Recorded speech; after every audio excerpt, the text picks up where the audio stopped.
All right. I've never thought about how to start this. Should we say hi? Yeah. Okay, wait. Okay. Yeah, we can just say, like, you want to say, like, oh, yeah, we can. I didn't have to roll.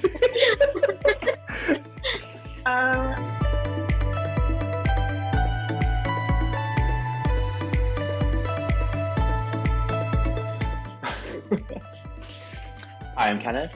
And I'm Maya. Welcome to Journey to the Double Doc.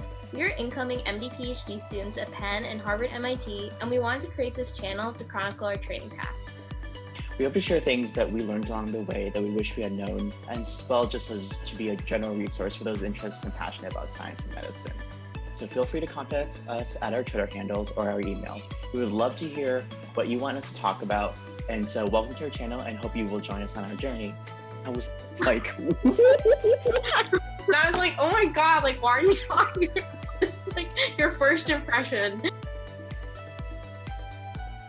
Hi, everyone. It's been a while that we haven't recorded, and it's been kind of crazy, honestly. I think clerkships, at least for me, have been something that really had to work out work-life balance kind of things. And I think that was definitely a very steep learning curve for me personally. How about you? What are some initial thoughts about clerkships? Yeah, I totally feel that. I think I had this misconception going into clerkships, oh yeah, the hours are long, but med school classes are long and I'm studying a lot. So is it really gonna be that bad? And I think I also faced a steep learning curve just because I think even in med school classes, even in HST where you're required to go to classes, I always felt like I had more flexibility because sometimes in classes, you're really paying attention to the lecture, but then occasionally other times, I know I have an urgent research task. And so I'll be coding on my computer, which I probably shouldn't have been on the internet, but it's just the fact of how I was able to balance things a little bit more. Whereas in clerkship, it's you're there for a certain period of time, you're fully immersed in it. And then you go home, you get to work so early that you can't really do anything before unless you get up insanely early. And then you come home, you have to make dinner, go to the gym, talk to your friends and family, and then study for yourself. And then it's can you fit in much of anything else, whether it's personal or research or anything? I found it really challenging as well. Yeah, and I think over clerkship sort of revealed preferences became very apparent. I would do research over studying for shelves.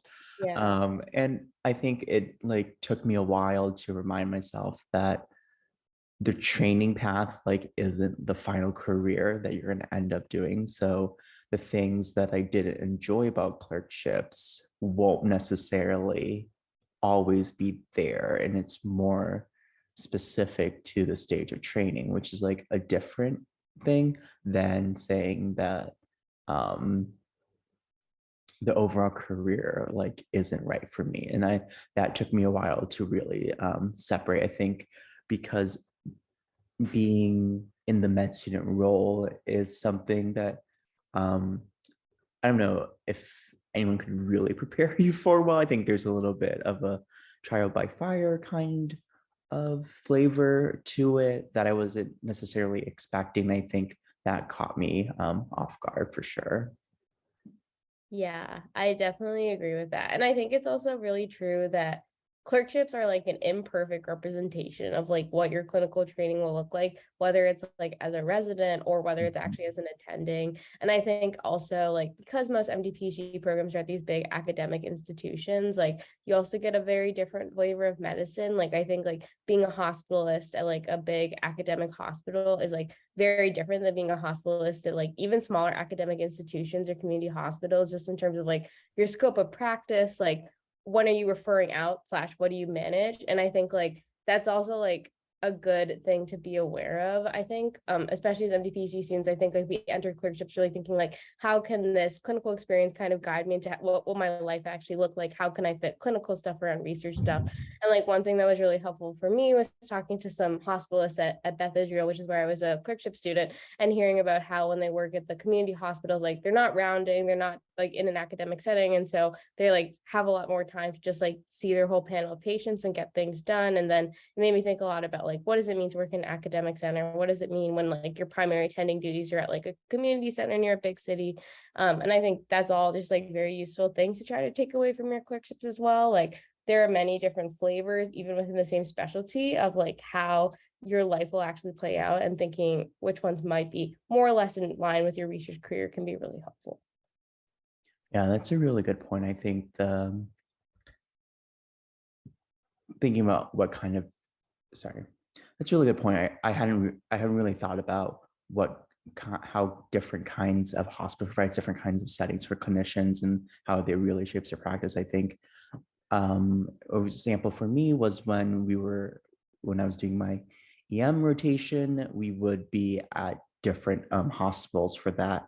And doing the community hospital rotation was kind of really different than doing like the academic center, like ED rotation. So it's an excellent point that you raised, Maya, about in general. I think what I've realized over clerkship is that I've been exposed to so little medicine, like variety wise, that like clerkships is a really good time to just meet people and just experience different sides of medicine in general. And I think it was helpful for me to realize things I did really like about inpatient medicines and things that I did not like about inpatient medicines.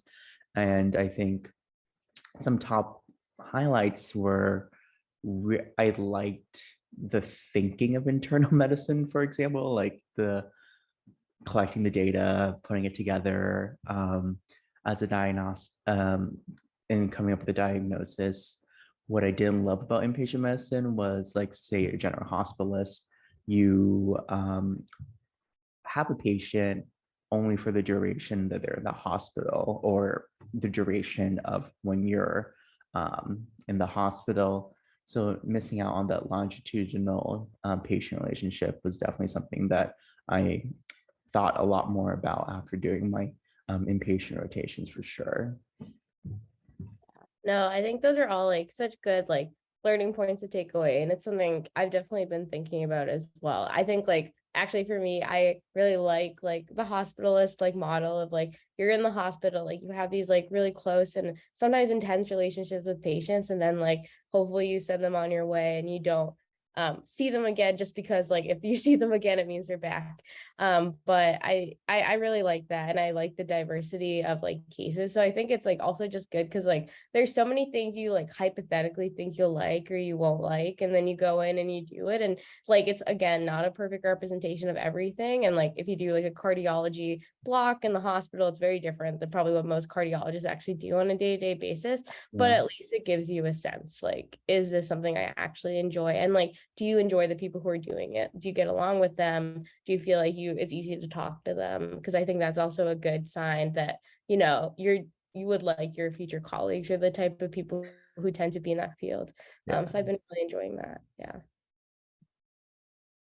Yeah. Changing the topic a little bit, I like know we had both mentioned like balancing research and clerkships, and I feel like this is always like a controversial topic, and you always will get the advice like your clerkships are your clerkships, like don't do research. And I think many people don't end up following that advice because it's hard, especially when you begin rotations before clerkships, as in most MD PhD programs. Like, how do you actually balance the two? So I'm really curious to hear like what about that and how you thought about research during this period.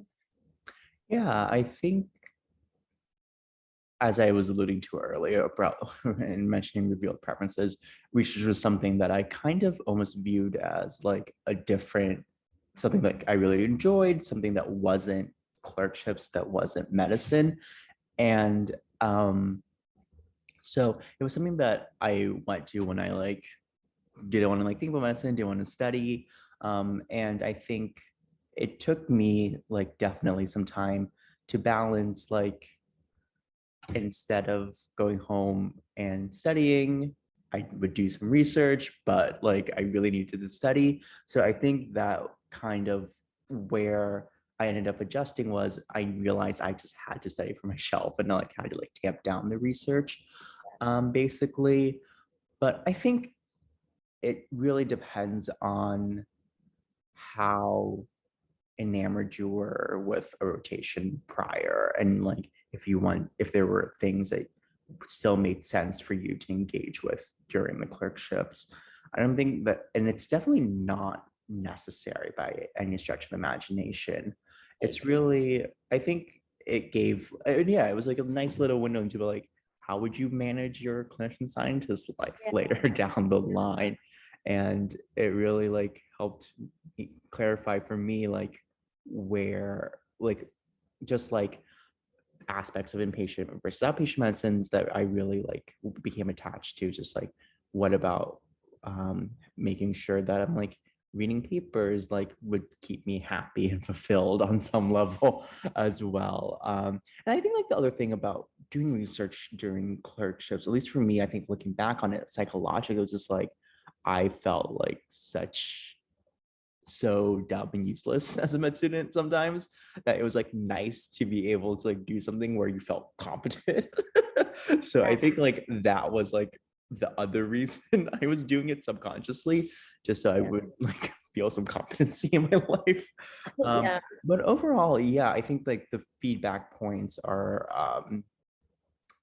you like reading up on your patient and like well versed enough in like their like pathophys to like have a like cogent conversation with your team about your patients and their like treatment plan. Shelves were basically the other feedback point for me about like when to tamp down the research. And I like didn't have any pressure from the PI or from anyone really to like do research in this time. And I think like it was definitely like a personal choice for me just to, yeah, just like what keeps me motivated, and like research just happens to be one of those things. Yeah, I think that makes a lot of sense. And yeah, I think that's also a lot of how I approach research. And I think like the other thing to mention is like, sometimes like just by chance, like projects will be at a time sensitive point when you're starting clerkships. And then I mean, it's ultimately still a personal decision, but I think like sometimes there's like a little bit more pressure to do research or continue in that case. And so I would also say like a big thing I learned is like, how can you like communicate with people, especially people who didn't do medical school? Because like I think like we're like some of the postdocs I work with who just did PhDs, like it's kind of like when I say I'm doing clerkship, it's kind of like a nebulous thing. Like, what does that mean? Like I've been doing med school the last 2 years, but I've been in like pretty frequent communication. Like it's just going to be different, and that was like definitely a challenge initially communicating, because I would feel like really stressed out because I would get all these like tasks assigned, and I would be like, this is something I could have handled during med school, but now I can't handle it. And I think like just the biggest advice I would give to myself, I guess, going back, or to other people who are in the same situation going forward, is just like at the beginning of clerkship, kind of like lay out a little bit of a sense of your day. And if like, I would say veer towards kind of putting less on your plate than more, just because like I think things like end up taking so much time. And as we mentioned, like clerkships, like the time is so precious that like if you have extra time, you don't want to have taken on so much that you essentially have to use that time for research, because like sometimes you just need time to like do like adulting tasks or just like take some time for yourself. So one thing that was really helpful for me was like with one of the PIs I was working with, just like at the beginning of the 3-month period that I started my clerkships, I just kind of sat down and I was like, during this month, I'm going to be in the hospital, so I probably can't do much. And so, but during this month, I'm going to be outpatient, and I know we have this conference coming up, so I'd like to do XYZ, and kind of just like giving him that overview, like preemptively canceling some of our check-ins, because I was just like, probably won't have much to say at the cadence of like a week. And so I think this check-in probably won't be as useful for both of us. Like it was really helpful in kind of establishing those norms. And I think he was ultimately, like, everyone I did this with was really receptive to it, because like no one wants to stress you out. People just like are just operating on the information they have. And so I think just like being clear with your communication is like really helpful. And then it will also help you kind of sit down and plan your months and say like, oh yeah, during this month it should be lighter. And so I do have this time sensitive deadline. So like, how can I like maximally like work on this while also preserving my mental health and like my time given this like intense period of clerkships? Yeah, exactly. And I think that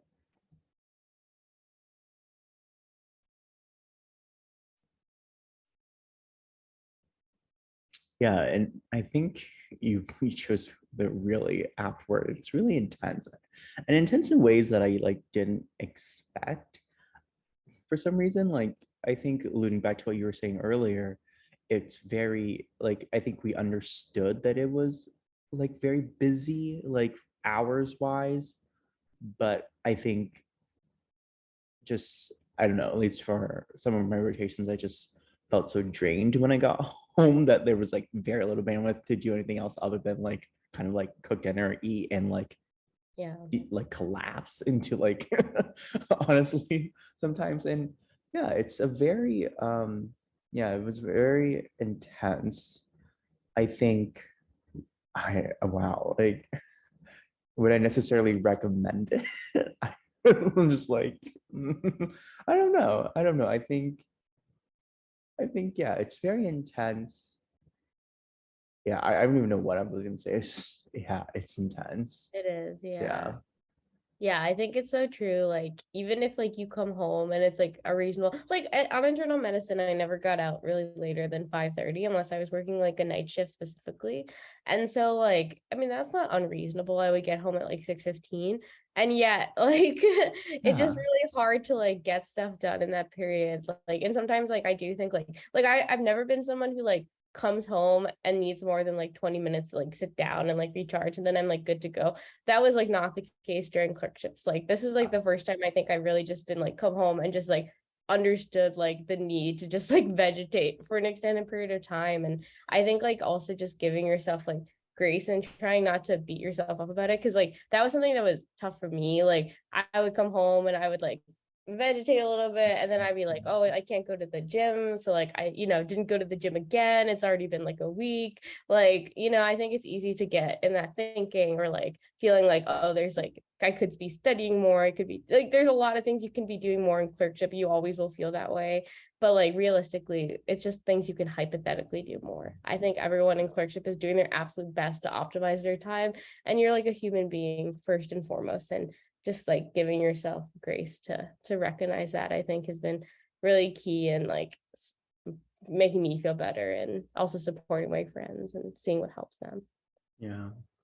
So we're both at programs that do some clerkships before our PhD. So what are your thoughts thinking forward now, 3 to 4 years, returning clerkships? Because I feel already terrified about my return to clerkships and it's still like 4 years out. Yeah, I feel that way too. So I did my internal medicine clerkship. That was like the one clerkship I did before starting PhD. But then I'll be coming back and doing like surgery, OB-GYN, peds, like neuropsych, radiology, that kind of stuff. So it's definitely pretty scary, especially for surgery. My anatomy knowledge is currently tenuous at best. So I have no idea how it's going to look after 4 or 5 years, probably going to be significantly worse. But I think at this point, I think I realized like part of it, I'm just going to have to roll with it because like there's nothing else to do. I think it's just like people have low expectations anyway. So if you're just meeting expectations, I think it's fine. And like, well, I think that it helps a lot to see older students in the program come back and like see that like even though it's hard and you forgot a lot of things, like especially at programs like Penn or Harvard where like there is like a sizable amount of people in the MD PhD program, like I think clerkships, they at least have a sense. Like if you're like, oh, I'm an MD PhD student returning from the PhD, like they might not know the specifics of what that means, like every resident you talk to, but they get the general sense that it's like, okay, so you need me to hold your hand, is what I've heard. So I'm hoping that it will be okay. And I think I'm still glad that we had the opportunity to do clerkships before the PhD. I'm curious to hear your perspective as well, like especially for doing internal medicine before that, I think has been really transformational, and how I've been thinking about medicine and the problems that I'm interested in, and even just laying out a career path that's really exciting for me, potentially clinically. So I think it's a really nice opportunity to still get the chance to do clerkships before PhD, and I'm glad that it seems like most programs are moving towards that, because I do think it's important that you get a sense of what actual medicine is like before you do your PhD, if only to guide your career, just because there are definitely people who are like, do it and they're like, I don't want to do medicine. And I think it's like very important to know that early. Also to know like if you like surgery or something where you might need to get some extra publications in those areas, like it's good to know. And so I think it is a good system ultimately. Yeah, I think the other strength of the system is basically an argument that 18 months preclinical clerkship versus a 24-month preclinical clerkship is the other thing. It's like, what's the value of the additional 6 months? Yeah. And I don't know, Penn's an 18-month pre-clerkship curriculum, so I don't know necessarily what I've missed per se. That's, I think, like the other argument bolstering a start of clerkships during your second year of med school in general, which I assume someone somewhere has some data to support that, or else Yeah. a lot of med schools are doing it for no reason. But no, but like that's the other thing. I think, I don't know. And this will allude to our next video, but in studying for STEP, I've just also been thinking about like what's get taught in med school as well in general. I think it's also very interesting. But to the point of doing clerkship before PhD, I agree with Maya that it has a lot of benefits to exposing us to what medicine can look like in our careers, just to help us think about careers a bit more. And what we're interested in is the other important thing, as well. It's like, do I actually want to do surgery, or am I a surgery versus medicine kind of person? Am I actually a pathologist? Like, honestly. And so I think those are super helpful. And it's kind of nice also to have like 4 years or 3 to 4 years to have that time to like get those extra publications for surgery, or just be exposed to more medicine on a casual basis for sure. I think that's like another advantage or another opportunity in the MD PhD time that I didn't really realize, that 4 years like during your PhD, where you can engage clinically in a very casual way, that's really mostly to your benefit, not to like whoever you're working with. Honestly, because it's like, sure, like the MD PhD student has like that happens to or like follow me in the clinic is like, what do I expect of them? Like, honestly, not much. They're just like there for purely interest's sake. So I think like that's a very privileged opportunity, because I think like the other thing I didn't really realize was about my MD straight friends are the timeline's actually pretty crunched, Yeah. especially if you're thinking of a specialty that's like particularly competitive. Yeah. You have to line up your ducks really early, I actually. know. Yeah. And it's kind of like, on one hand, like I'm glad that it's no longer than 4 years for a straight MD. But on the other hand, it kind of like really forces your hand if you're Yeah. trying to get into something rather competitive, which I like really hadn't thought about. Yeah, no, the timelines are so crunched. I agree. I've also been able to avoid a lot of dread that my MD classmates are currently facing by just being like, oh, I have lots of years to go. So I think, so, I mean, there's their own challenges, but that's one nice thing that I think we can avoid or push off a little bit longer. Yeah. So now thinking about like wrapping up, what would be like the one piece of advice you would give for MD PhD students who are about to enter their clerkships? Yeah. Oh boy. Oh boy. Ooh, so much to say. I think in general, finding balance in both how you're spending your time, but also how hard you are on yourself.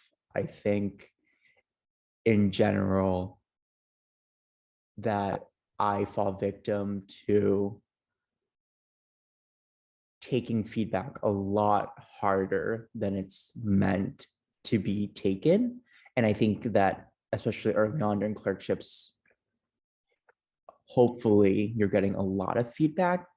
And I think it was definitely very different, where I think I was in the lab, I was like driving the things that I wanted to drive, and then being a med student and like being in that position as a trainee again, balancing the fact that you're there to learn as well as you're there to perform in also Yeah. the same way. So don't let that fact that you're there to perform drive too hard how you take feedback. I think like that was for me, whether consciously or subconsciously, looking back on it was something that I wasn't aware of enough, and I let it get to me for sure. Yeah, that's great advice. I couldn't have said it better, but I think it's so true. Like that disconnect often between being like a scientist leading something, like especially coming back from PhD, you're like maybe at like kind of the top of like your little niche, and then like also being a trainee is hard. So I think yeah, definitely giving yourself grace around that is important. I think the other thing that I would say is just like I think it's easy when you're thinking about like clerkships and MD PhD to get wrapped up in like almost like the strategy of it. Like we got to rank like which clerkships we do before PhD, and there was so much like discussion like, oh, like should I do this because then I like will come back and do this. Like I think don't forget your clerkship can also really change how you think about research and like what you actually want to do. And there have been like a lot of times in which like my clerkship has interestingly brought me like knowledge of like new conditions or like new needs that I'm really excited about potentially thinking about in my career during even my PhD as soon as that is coming up. And then like relatedly, I think like science and research like are something that also might provide you some support in like the clinic, as weird as that sounds. Like I think when I've faced like really tough cases, like cases in which people have really complex diseases that we don't have any cure, like the one thing that actually helped me a lot with coping with that and just dealing with like how sad that is like, as silly and nerdy as it sounds, like looking up clinical trials, and like you can tell a discharge summaries from me because I'll put like 15 eligible clinical trials people are in like the Boston area. But I think like knowing like in medicine, like you deal so much with suffering, and I think as scientists we're uniquely poised to also be in a position in which we can potentially help to alleviate it, as you know, as like grandiose as that might seem, and obviously it's a lot harder than it sounds. But I think like don't forget that as an MD PhD student you have a really special perspective on being in the clinic, and like I think you should like share that and let that shine, because that is like why you're pursuing this path and doing this hard thing anyway. That's a beautiful testament to wrap up on. Thank you, Maya. Okay, bye everyone.